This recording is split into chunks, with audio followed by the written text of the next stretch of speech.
quiero llevarlos primero a la primera lectura que tomé la semana anterior. La segunda la vamos a leer también, que la primera está en Mateo 24:12, la segunda en primera de Pedro 4:7 al 8 y la tercera en Apocalipsis 2:1 al 7. Yo quisiera que lo pusieran por favor en pantalla. La primera lectura, esta la tomamos la semana anterior y quiero que la volvamos una vez más a leerla, de Mateo 24:12. Estamos listos ahí con la lectura bíblica. Dice: mas el fin de todas, bueno, estamos en Pedro, me pusieron Pedro primero, no hay ningún problema. Mas el fin de todas las cosas se acerca. Sé pues sobrios y velad en oración. Voy a leerlo una vez más. Mas el fin de todas las cosas se acerca.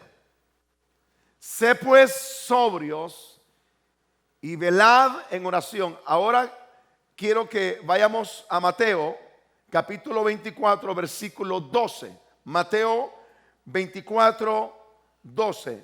Y Mateo 24:12 dice de la forma siguiente: por haberse multiplicado la maldad, el amor de muchos se enfriará. Y aquí habla la palabra muchos. Aquí van personas que eran buenos cristianos, personas que desarrollaban un buen liderazgo en la iglesia, en el cuerpo de Cristo. Personas que eran líderes importantes en la iglesia de Cristo. Personas que eran buenos servidores en la iglesia de Cristo. Músicos, cantantes, predicadores, pastores. Y dice: por haberse multiplicado la maldad, el amor de muchos se enfriará. Entonces esta palabra, se ha multiplicado la maldad. En el tiempo actual de este siglo XXI, la maldad se ha multiplicado. Las personas pecan y todo lo ven normal.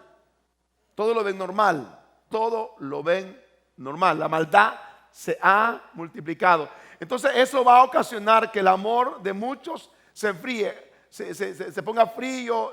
Ya no sientan nada por Cristo. Ya no sientan nada por el reino de Dios. Ya no sientan nada por la obra de Dios. Ya no sientan nada por servir a Jesucristo. Entonces eso es lo que se está dando en el tiempo actual. Ahora regresemos a primera epístola del apóstol Pedro, capítulo 4, versículos 7 al 8. Hoy sí, para poder también ver una vez más del libro de Pedro. Dije una vez más, primera de Pedro 4, 7 al 8. Ahí nosotros vamos a encontrar algo importante. Me lo pueden poner por favor.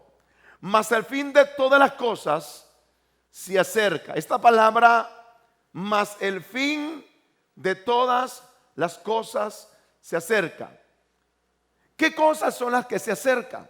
¿Qué cosas son las que se acercan? ¿O de qué está hablando Pedro? ¿Qué es lo que Pedro está diciendo? Es decir, que se acerca el momento cuando Cristo ha de venir a llevarse la iglesia. Se acerca. No está hablando del fin del mundo, está hablando del fin de las cosas. Se acerca, es decir, el momento cuando Cristo aparecerá para llevarse a su iglesia. ¿Cuántos están preparados? No, algunos no levantaron la mano. Quiero verlos, hombre. No sé si les pesa mucho la mano. ¿Cuántos están preparados? Alguien podrá decir: pastor, con no levantar mi mano yo no estoy diciendo que no estoy preparado. Sí, porque si yo le digo a usted que levante sus manos, es una opción de confirmar, de declarar que usted se va con el Señor. Y sigue diciendo: sed pues sobrios. Sed sobrios y velad en oración. Ahora quiero que vayan conmigo también al versículo 8, que continúa: ante todo, tened entre vosotros ferviente amor. La lectura primero de Mateo capítulo 24 versículo 12: y por haberse multiplicado la maldad, el amor de muchos se enfriará. Habla la palabra amor.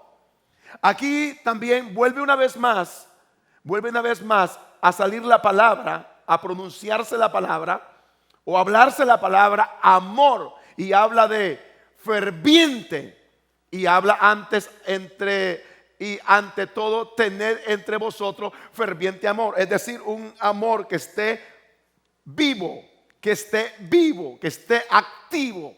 Y eso es lo que está pasando hoy, que muchos han perdido el amor y ya no está activo ese amor en las personas que lo llamamos cristianos evangélicos. Dice, porque el amor cubrirá multitud de pecados. Regresemos al versículo 7. Ahí encontramos nosotros algo bien importante que dice el apóstol Pedro. Dice, el fin de las cosas se acerca. Es decir, que Pedro está hablando que Cristo viene pronto y que la iglesia no debe de perder ese amor hacia Cristo. Lo segundo que Pedro habla, manténganse sobrios. La palabra sobrios es manténganse estables. Diga conmigo, me voy a mantener estable. Levante sus manos, sus dos manos, y diga, me voy a mantener estables. Entonces, aquí Pedro dice, manténganse estables. Y eso es lo que nosotros podemos estar viendo en la actualidad. No hay estabilidad en muchos de aquellos que se llaman o se han llamado cristianos evangélicos. La estabilidad la han perdido. Y si el pueblo no tiene estabilidad, ojalá que ustedes puedan escribir lo más que puedan, y si no, pues apréndase bien el mensaje de memoria y vívalo. Pero ojalá dije que pueda haber estabilidad en la vida de ustedes. Porque cuando hay estabilidad en la vida del cristianismo, en la vida de aquellos que sirven a Dios, nada ni nadie los va a poder apartar del camino de Dios. Nadie ni nada los va a poder alejar de la voluntad de Dios. Nadie los va a separar del cuerpo de Cristo, porque tú y yo somos el cuerpo de Cristo. Cristo en la cabeza. Entonces aquí habla y dice que debemos de estar sobrios, es decir, estar estables. Usted puede ver que en estos tiempos que hemos vivido, la estabilidad de muchos se ha deteriorado en cuanto a lo que es la vida firme como cristianos. La han perdido la estabilidad. Las adversidades, los problemas, las circunstancias que se han dado, las breves tribulaciones, como habla Pablo, ha hecho que muchos hayan perdido la estabilidad. La falta de comunión con el Padre, la falta de intimidad con el Espíritu Santo y Cristo, la falta de lectura de la palabra, la falta de asistencia al templo, la falta de mantenerse activo en el reino de Dios, ha hecho que la estabilidad de ellos esté deteriorada porque no se han mantenido en una vida agradable ante los ojos de Dios y han puesto más la mirada en las cosas que perecen. Y eso los ha hecho que no se congreguen en la casa de Dios. Los ha hecho que no estén ellos llevando una vida ferviente en espíritu. Ahora algo importante. Hay otra palabra que Pedro habla y dice velando en oración. Esas palabras Jesús se las dijo varias veces a los discípulos. Y si a usted se las digo yo 10 veces, pues quizás sería muy poco, porque Jesús le dijo varias veces a los discípulos sobre la palabra velad. Les habló varias veces porque Jesús quería asegurarse que sus discípulos se mantuviesen velando en su vida espiritual. En una ocasión les dijo, velen, porque los halló dormidos. Y eso es lo que nosotros podemos ver en la actualidad. Nuestros liderazgos a nivel mundial, cristianos a nivel mundial, están dormidos espiritualmente, muchos de ellos. Como los discípulos, Jesús les dijo, ¿no han podido velar conmigo una hora? Y entonces Jesús les dijo, viene el momento para ustedes bien difícil. Y eso es lo que dije estamos viviendo a nivel mundial en muchos cristianos que dejaron de velar, dejaron de orar. Porque cuando tú oras, tú estás velando, tú estás preparándote. Alguien puede decir amén. Cuando tú oras, dije, estás velando. Entonces Jesús les dijo, velen para que no entren en tentación. Porque el espíritu a la verdad está dispuesto, pero la carne es débil. Entonces Jesús les dijo esa palabra. Pedro dice, velen. La palabra velar significa despiertos, estar despiertos. La iglesia tiene que estar hoy, escuche bien iglesia, tiene que estar despierta. La iglesia de Cristo tiene que estar despierta. Todos los que están aquí tienen que estar despiertos. Porque ya llegará el momento cuando se va a tocar la trompeta y los muertos en Cristo resucitarán primero y nosotros seremos levantados para vivir con Cristo. Alguien diga amén. Despiertos. Mirar lo que está pasando a nivel mundial. Hay otra palabra, número 4, que habla el apóstol Pedro, fervientes. Y esa palabra fervientes ya lo habla Pablo, lo habla sobrios. Veamos el versículo 8. En el versículo 8 de Primera de Pedro, capítulo 4, dice una palabra, dice Pedro, fervientes en amor. Esa palabra ferviente en amor, ferviente en amor. Pero amor, ¿y qué tipo de amor? Amor por Cristo. Ese amor por Cristo hará que tú en tu vida mantengas entusiasmo. Y hará que en ti haya una buena actitud para servir a Cristo. Entre más acontecimientos ocurran en el mundo, el amor de nosotros tiene que ir creciendo por Cristo. Alguien diga fuerte amén. Ahora quiero que leamos Apocalipsis capítulo 2, versículo 1 al 7. Apocalipsis capítulo 2, y ojalá que puedan ponerlo pronto en pantalla. Y dice así: el que tiene oídos, oiga. Oiga lo que el Espíritu dice a las iglesias. A las iglesias se refería en primer lugar a las 7 iglesias de Asia Menor.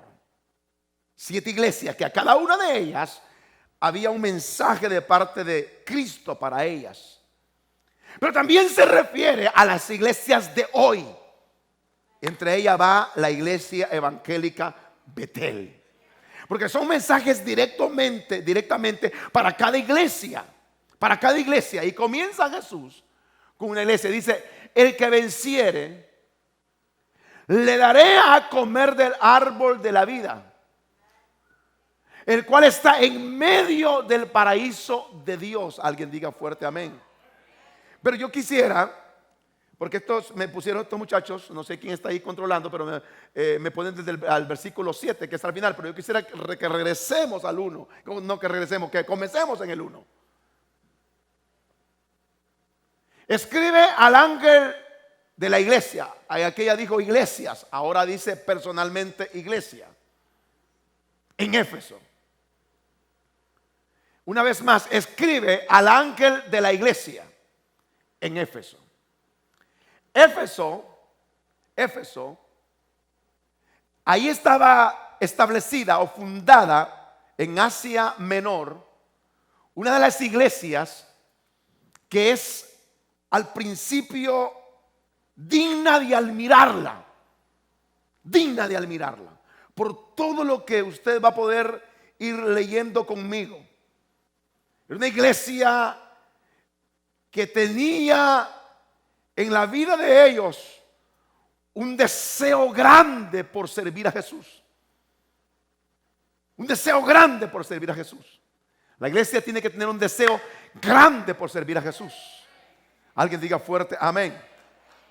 Y es digna de admirarla la iglesia de Éfesos. A esta iglesia es donde Pablo le manda la epístola también, para que pudiese crecer, para que pudiese agigantarse, para que pudiese multiplicarse, para que pudiese ser una iglesia sólida, estable en el reino de Dios. Veamos lo siguiente. El que tiene las 7 estrellas a su diestra, el que anda en medio de los 7 candeleros de oro. Tome en cuenta usted que el mensaje primero es al ángel de la iglesia. Como pastor, hay personas que, como dijo Pablo, ojalá me tolerases, tolerame un poco más.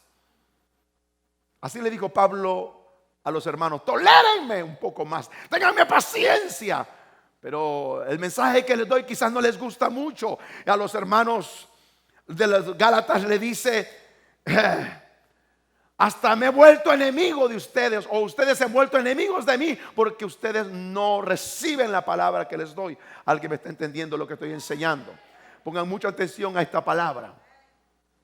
Por favor, todos pongan mucha atención, porque me encanta que me pongan atención y usted pueda recibir una palabra de Dios y que se la lleve en su corazón y pueda bendecir a otros con esta palabra. Le escribe al ángel de la iglesia. El ángel de la iglesia es el pastor. Es el pastor. La iglesia tiene un ángel. Cada iglesia tiene un ángel. Cada iglesia tiene un ángel. La iglesia Betel, el ángel de esta iglesia soy yo. Soy yo el ángel de esta iglesia. Porque soy el pastor de esta iglesia. Entonces el Señor me habla a mí, obvio también a mi esposa, porque somos los pastores. Pero si hablamos de una manera personal, me habla a mí. Como pastor de la iglesia. Entonces, la Biblia también no solamente me llama pastor, me llama ángel. El ángel de la iglesia. A mí me habla, a mí me da instrucciones, a mí me dice lo que yo tengo que hacer conforme a su voluntad. Por eso es que yo quiero que tú sepas esto. La iglesia de Cristo tiene que ser teocrática y no democrática. En términos no políticos, sino en términos religiosos. Teocrático es que Dios es el que dirige la iglesia. Dios dice qué es lo que se tiene que hacer con su iglesia. Eso se llama teocrático. O sea, Dios en la iglesia. Dios dirige la iglesia. Dios conduce la iglesia. Dios es el que dice qué es lo que se tiene que hacer en la iglesia. Dios es el que dice cómo se tienen que hacer las cosas en la iglesia. No democrática que alguien diga tiene que ser así, así, así, así, así. No, porque todos tienen una mente diferente. Todos piensan diferente y hay que dejarnos guiar por Dios, que es lo importante. Las ideas son importantes, las de los líderes, hombres y mujeres de Dios. Pero quien dirige la iglesia, sobre todo es Cristo, porque es el dueño de la iglesia. El que murió por la iglesia es Cristo. Quien ha salvado la iglesia es Cristo. Quien ha dado vida eterna a la iglesia es Cristo. Así que yo no soy el dueño de la iglesia. Yo solamente soy el ángel de la iglesia. Alguien diga fuerte, gloria a Dios. Porque quien murió por la iglesia es Cristo. Por eso usted deje de poner la mirada en el ángel de la iglesia. Porque yo cometo errores como usted los comete. Porque yo fallo como usted falla. Porque yo cometo errores como cristiano. Y si usted pone la mirada mucho en mí, usted se va a encontrar en un gran problema. Y eso usted tiene que ponerla en Cristo, porque Cristo no falla. Cristo es maravilloso. Él es un Cristo que nunca ha cometido errores. Alguien puede aplaudir fuerte a Cristo con libertad. El ángel de la iglesia. Claro, somos dignos de respeto, somos dignos que nos amen y quizás que nos admiren por lo que hacemos en el reino de Dios. El que tiene las 7 estrellas a su diestra. Esto me llama la atención, que los pastores tenemos un nivel muy importante en la iglesia, muy importante en el ministerio, muy importante para Cristo somos. Estrellas somos para Cristo. El que anda en medio de los 7 candeleros de oro, es decir, estos candeleros de oro representan la iglesia, que es muy especial. Ahí anda el Señor. El Señor se mueve en la iglesia. Y se mueve, está por aquel lado, el Señor se mueve por aquel lado y Él mira qué es lo que estás haciendo. Si te estás enviando texto con el hermano que no vino al culto hoy, si estás desorientado y descontrolado, el Señor se anda moviendo y viendo, porque Él se mueve en medio de los candeleros. Él se está moviendo, Él se está moviendo por allá. El Señor está en todo lugar, porque Él es un Señor omnipresente. Omnipresente. Está allá, allá, allí, aquí, aquí, aquí y aquí. Entonces Él se mueve. Las estrellas estamos con Él. Dice esto, versículo 2. Versículo 2. Yo conozco tus obras. Yo te voy a hacer una pregunta. ¿Ustedes creen que el Señor los conoce a ustedes? Los conoce. Los conoce perfectamente bien a ustedes. Le dice, yo conozco tus obras, tus obras. Pero también le dice, fíjense lo que le dice en segundo lugar, conozco también tu arduo trabajo. 3, conozco tu paciencia. 4, que no puedes soportar a los malos. Oh, esta era una gran iglesia. Esta era una poderosa iglesia. Yo conozco tus obras, iglesia de obras. Era una iglesia de obras. 2, tu arduo trabajo. Era una iglesia de trabajo. No era haragana esta iglesia. No era una iglesia haragana. Era una iglesia trabajadora, que amaba al Señor. Alguien puede decir gloria a Dios. Pero también conozco tu paciencia. Era una iglesia de mucha paciencia. Mucha paciencia. Que no puede soportar a los malos. Imagínense, esta iglesia no soportaba a los malos los reprendía, a los malos le llamaba la atención, les decía cambien su estilo de vida.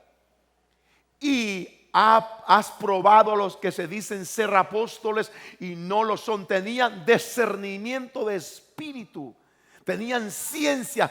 Qué maravilloso fuera que cada uno de los que se sientan en las sillas tengan discernimiento de espíritu, para poder discernir, para poder entender las cosas mejor. Y eso es lo que esta iglesia tenía. Era una iglesia de dones del ministerio o ministerialmente. Era una iglesia de dones de frutos del Espíritu. Una iglesia que tenía los dones del Espíritu. Tenía los frutos del Espíritu. Has probado a los que se dicen ser apóstoles y no lo son. Y ahí dice, los has encontrado, los has hallado o los has encontrado mentirosos. Tenía mucha ciencia. Imagínense que si a usted le están diciendo algo y usted le dice, no me estés mintiendo porque ya sé que me estás mintiendo. Acuérdense que eso es lo que tenía Pedro. Pedro, cuando llegó Ananías y Zafira, ellos quisieron mentirle a Pedro, pero como Pedro tenía ciencia, no pudieron mentirle, porque Pedro descubrió la mentira de Ananías y Zafira, porque tenían ciencia. Podían saber cuando alguien mentía. La iglesia tiene que crecer. La iglesia tiene que crecer en ciencia, que es uno de los dones del Espíritu. Prosigamos en el versículo siguiente, que es el versículo 3. Y ha sufrido, era una iglesia que había sufrido mucho, momentos difíciles. La iglesia tiene que saber esto, y yo quiero que tú sepas que hay momentos que sufrimos. Hay momentos que sufrimos. Como cristianos pasamos momentos difíciles. Job pasó momentos difíciles. Job sufrió, pero Job no negó a Cristo, a Dios. Job pasó por momentos difíciles, pero no se apartó de Dios. Job pasó momentos difíciles, pero no blasfemó contra Dios. Mas dice la Biblia que en el momento de prueba él adoró a Dios. La iglesia tiene que aprender a adorar a Dios en el momento de prueba, en el momento difícil. Alguien diga fuerte amén. Dice, has sufrido. Eso me llama la atención a mí. No me vengas tú que sufres porque no te comiste el plato de frijoles el día de ayer. Eso no es sufrimiento. Porque tu esposo no te llevó al restaurante, estás sufriendo.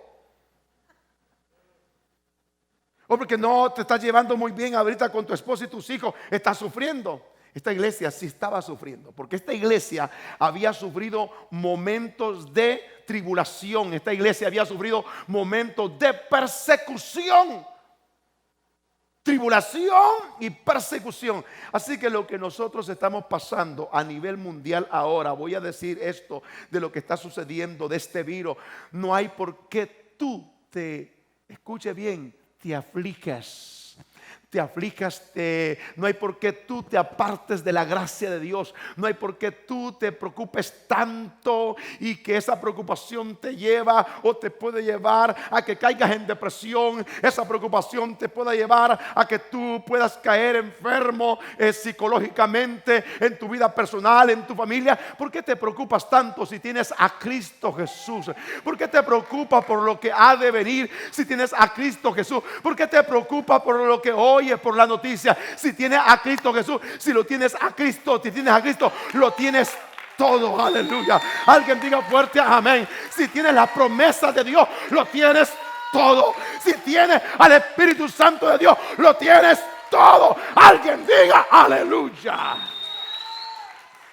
Siento a Dios en esta hora. Digan gloria a Dios. Esta iglesia sufría.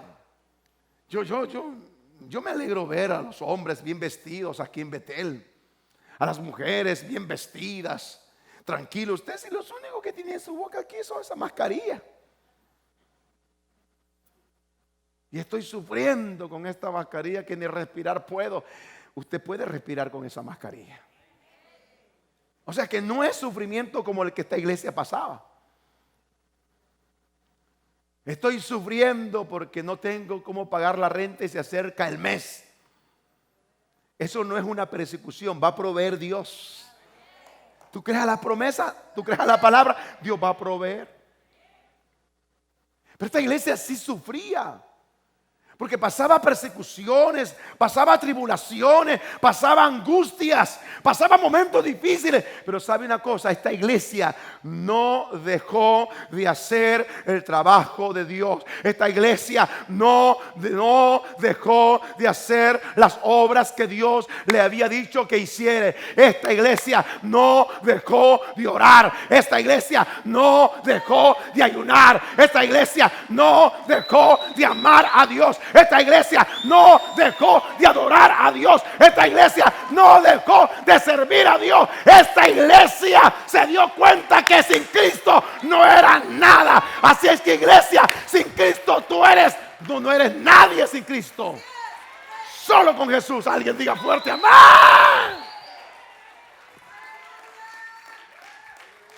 ¿Cuál es tu sufrimiento? ¿Porque te sacaron del trabajo, te corrieron del trabajo? ¿Por eso estás sufriendo? Cuando sabes que Dios te va a dar un nuevo trabajo. Estás sufriendo porque el carro no te prendió. Tú sabes que hay un mecánico que te lo puede arreglar. ¿Por qué estás sufriendo tú? ¿Por qué sufres? Porque tu hijo no quiere convertirse al evangelio. Espera, se va a convertir al evangelio. ¿Crees tú y toda tu casa será salvo? Pero esta iglesia sí era una iglesia sufrida. Era una iglesia, yo admiro esta iglesia.